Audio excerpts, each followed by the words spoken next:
Olá, tudo bem? Está começando mais um Investimento em Pauta, um programa que leva para você, internauta de todo o Brasil, informação de qualidade para ajudá-lo na sua gestão dos negócios ou na sua gestão pessoal. Investimento em Pauta, tenho o prazer de receber hoje Sérgio Lazzarini, professor pesquisador do INSPER. Ele é PhD em Administração nas áreas de Organização e Estratégia pela John Olin School of Business, Washington University, e mestre em Administração pela FEA USP. Professor associado do INSPER, Instituto de Ensino e Pesquisa, anteriormente denominado IBMEC São Paulo. Foi visitante na Harvard University no primeiro semestre de 2010. Foi coordenador do curso de administração da Faculdade INSPER de 2005 a 2006, diretor acadêmico de graduação e mestrado na mesma escola de 2007 a 2008 e diretor acadêmico de graduação em 2009.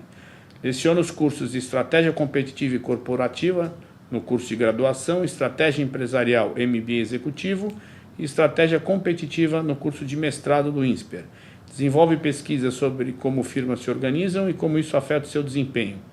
Aplicações incluem a gestão de relacionamentos entre firmas, o desenho de mecanismos de incentivo e contratos, análise da estratégia de firmas em mercados emergentes e a interface entre empresas privadas e o setor público. Publicou em revistas acadêmicas diversas como Strategic Management Journal, Academy of Management Journal, Organization Science, Journal of Economic Behavior and Organization, Journal of Law, Economics and Organization, Journal of Management Studies e Public Choice. Sérgio, obrigado por ter aceito o convite. É um prazer tê-lo para conversar com nossos internautas de todo o Brasil. Prazer é todo mundo. A gente queria começar o nosso bate-papo, né, até aproveitando, mostrando aqui o livro que você acabou de lançar pela editora Campos, né, Capitalismo de Laços, que eu recomendo a você, internauta de todo o Brasil. É uma leitura muito densa, muito interessante, demonstra muitas pesquisas aqui do professor Lazzarini, e começar exatamente perguntando para você, o que você chama de capitalismo de laços e qual sua relevância para o Brasil? Então, aqui a gente está denominando capitalismo de laços esse mundo dos negócios envolvendo contatos, alianças que acabam gravitando em torno de interesses econômicos e políticos, tá certo? E isso tem a sua relevância no Brasil, porque se nós formos observar, por exemplo, como é que é o controle das empresas, quem são os donos das empresas, a gente vê em muitos casos muita gente junta. Você pega a Vale, por exemplo, né, vou pegar um exemplo bastante marcante, nós temos lá Bradesco, né, um banco nacional, temos Mitsui, uma empresa japonesa, e aí você tem alguns atores governamentais ligados direto e indiretamente ao governo, como Previ, o Fundo de Pensão dos Funcionários do Banco do Brasil, e o BNDES, o Banco Nacional de Desenvolvimento, né, todos públicos. Então você vê aí a mistura de gente, né, num laço societário aí numa empresa. E então nessa questão do capitalismo de laços, né, isso está muito relacionado ao capitalismo de Estado ou de governo, é isso? Quer dizer, se você privatiza, mas de alguma forma o governo mantém algumas amarras ou uma participação importante que nem sempre, né, o cidadão, o eleitor tem essa visão, né? Exatamente. Às vezes a gente pensa que a privatização é a saída total do Estado, do governo, das empresas. Isso não é o caso, na maioria das vezes, até em vários países do mundo. E no Brasil isso é bem marcante, até mesmo porque muitos dos leilões de privatização acabaram envolvendo consórcios de compradores ou de donos, né, que se juntavam, nessa linha que eu falei da Vale, se juntavam para concorrer às empresas. E tipicamente você tinha grupos nacionais, às vezes grupos estrangeiros e notadamente esses atores aí ligados diretamente ao governo. Então, ou seja, o governo brasileiro privatizou, mas acabou preservando um certo pé nas empresas, né? Ou seja, a participação direta do governo, como estatais, etc., isso se reduziu mesmo, né? Na geração de investimentos e tudo mais.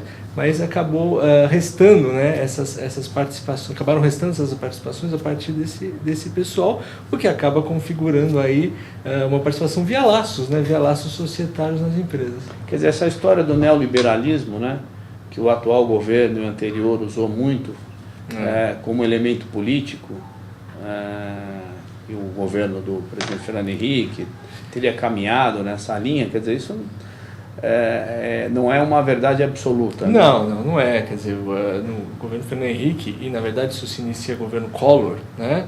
Quer dizer, iniciou várias iniciativas de privatização e de abertura de economia, com menos impostos de importação, por exemplo, e um pouco mais de inserção no mercado internacional. Mas isso acabou vindo acompanhado também de uma forte presença do Estado na economia, de uma preservação de um certo grau de influência do Estado na economia. Né? Em relação às empresas multinacionais, as estrangeiras, né? Que existe às vezes alguma crítica, pegar por exemplo o setor de telefonia, a gente entregou o ouro para o bandido, né? Quer dizer, as coisas então não são muito por essa ótica. Né? Então, teve alguns eventos de privatização que você, de fato, passou controle para empresas estrangeiras, Telefônica, etc. Né? Alguns bancos, teve Santander. Então, em várias ocasiões, de fato, teve uma empresa estrangeira. Só que o interessante é que muitas vezes quando a empresa estrangeira vem, ela fica cerceada ou localizada em determinados setores. Ela não se dissemina na economia, como, por exemplo, grandes grupos nacionais do tipo Camargo Corrêa, Votorantim, etc. E os próprios atores governamentais, Previ, BNDES. Esse pessoal está muito mais disseminado na economia, ou seja, ele é muito mais influente. A empresa estrangeira, quando entrou, e a entrada foi relevante, né, não vamos negar isso, mas ela fica um pouco localizada, pontuada em determinados setores. Curiosamente, a empresa estrangeira que vai mais se disseminar, ela vai aparecer ligadas a grupos e atores do governo, né, como uma Mitsui, por exemplo, as empresas japonesas, elas vão aparecer muito também nessa estratégia de laços. Né? E para a gente encerrar esse nosso programa, o nosso tempo está chegando ao final. Nos últimos anos, principalmente de 2003 para cá, o mercado de capitais no Brasil se desenvolveu, né? É uma outra fase, é um outro ciclo. O número de IPOs foi muito grande, né? Tivemos uma desmutualização das bolsas, governança corporativa, novo mercado. Queria que você fizesse uma avaliação para o internauta que está nos assistindo e que é investidor em bolsa, né? Desse contexto, desse novo momento e esse conceito que você apresenta no contexto do que você chama aí de capitalismo de laços. Até para analisar esse período mais recente do mercado financeiro brasileiro, eu até fiz um capítulo particular, né, que chama Os Novos na Bolsa. E eu queria justamente analisar o que aconteceu, quem são esses novos empreendedores, quem é esse novo pessoal que surgiu. Acho que foi uma mudança muito importante, porque nós tivemos várias empresas lançadas na Bolsa, novos empresários surgindo, e você teve, num certo sentido, mais movimentação, até pessoal mais estrangeiro vindo, e a melhoria de governança corporativa realmente foi importante. Por exemplo, um novo mercado na Bovespa, considero importantíssimo, que você coloca num novo patamar, né, de transparência, de prestação de contas, de controle da empresa, favorecendo aí quem investe em ações. Tá certo? Então, isso é inegável. Só que quando a gente vai ver, né, um pouco mais nos dados, a gente vê que realmente tem características de capitalismo de laços ali, mesmo nesse momento. Por quê? BNDES aparece em muitos IPOs, em muito lançamento de novas ações, até de forma polêmica, por exemplo, junto aos frigoríficos, né, grandes frigoríficos, JBS, etc., que o pessoal começou a criticar. Por que colocar dinheiro, né, de um banco público como acionista de frigoríficos, né? Quer dizer, é um setor interessante, é isso. Então, teve vários questionamentos, tá certo? E até a gente faz aqui uma análise dos conselhos de administração, tá certo?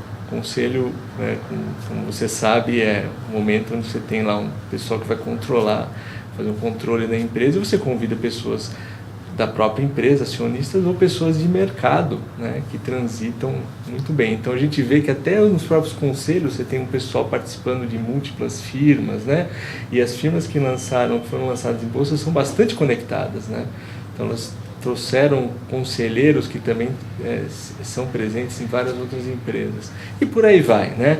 Então mesmo nessa novo estágio aí de uma certa renovação no mercado financeiro, a gente viu vários elementos que ainda permaneceram, né?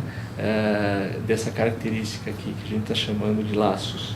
Quer dizer, a gente ainda está um pouquinho distante de ter um capitalismo mais concorrencial, mais competitivo, onde o governo, de forma direta ou indireta, tenha uma participação menos relevante, né? A gente quer dizer, num certo sentido, preserva uma dessas características de laços, mas é importante também enfatizar que isso não é de todo ruim, né?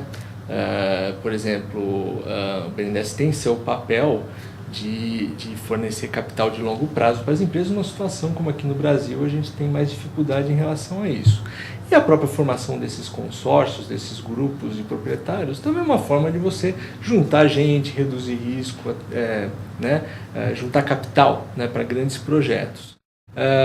O risco que você falou do concorrencial é realmente um problema, que é o lado mais negativo. Então a gente poderia atacar um pouquinho mais esse problema. Por exemplo, quando você tem uma concessão pública e 3 construtoras se juntam para participar de um consórcio ou de um leilão, né, elas se juntam em um consórcio, são 2 competidores a menos.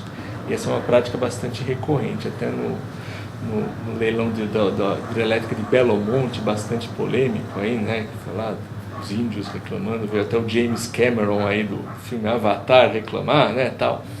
Então você vê lá que você tinha 17 proprietários, né, é um negócio assim, precisa tanta gente, então quer dizer, então acho que essa questão concorrencial a gente precisa realmente observar, né, quer dizer, tem um lado positivo, que você junta gente, junta capital, mas tem esse lado negativo que você começa a questionar até que ponto esse processo está realmente competitivo e favorecendo aí a sociedade.